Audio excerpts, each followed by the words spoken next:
this courgette, we're getting rid of that rough part.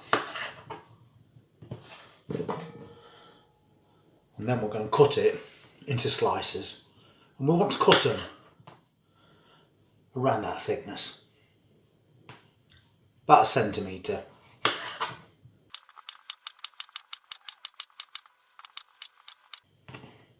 So 1 courgette makes quite a lot of slices. Next we need some garlic, so a couple of good sized cloves.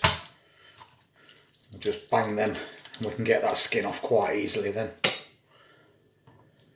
And I always chop away a tiny bit off the end because it tends to be a bit hard. And then we want to chop this into quite thin slices. We'll go back through it again after. Then I've got a small onion, and again I'm going to cut this into small pieces, so through it quite thinly, and then through it again. And now I'll move over to cooker. So we've got that pan on a low to medium heat just for the moment, and I'm adding a couple of tablespoons of butter to that pan.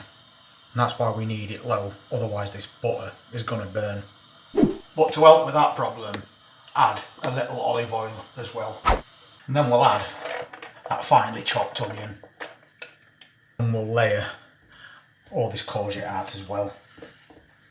We don't want them on top of each other.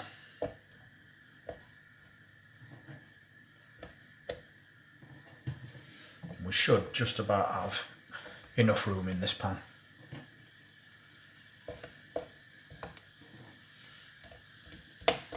Perfect. So as that's starting to eat through, we're going to add salt. About a teaspoon or so. We also want black pepper. And then I'm lightly coating these with paprika. And we're going to do that on both sides. It's been cooking for a few minutes, so we're adding in that garlic as well.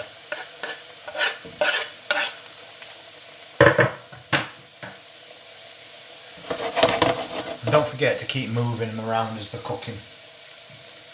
We don't want to burn them.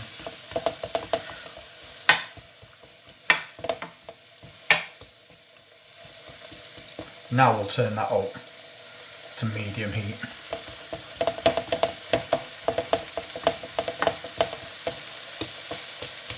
We're just going to keep turning these until we get a nice even cook.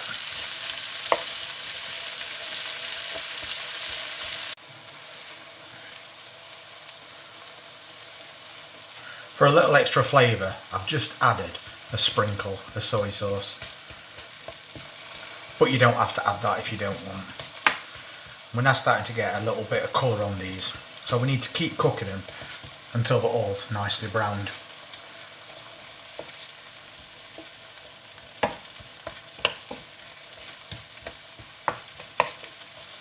Meanwhile, these onions are all becoming caramelised at the same time. So now we've turned them, we'll add a little more black pepper to this side. A little salt, not too much.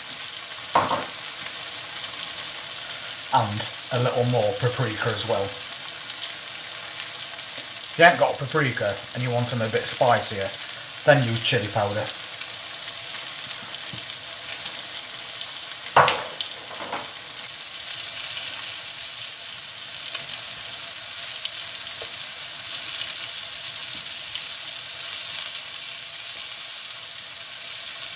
Now we're starting to get that bit of colour that we're looking for.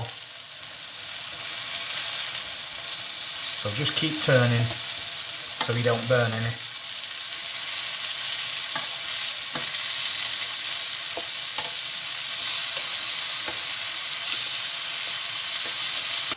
I've got some fresh parsley from the garden, so I'm giving them a covering of that as well. Or you could use basil.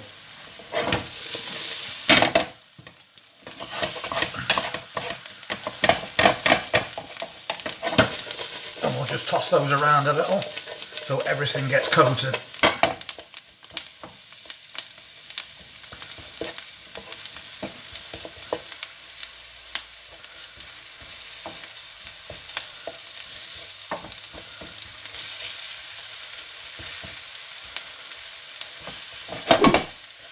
And at that, they're done.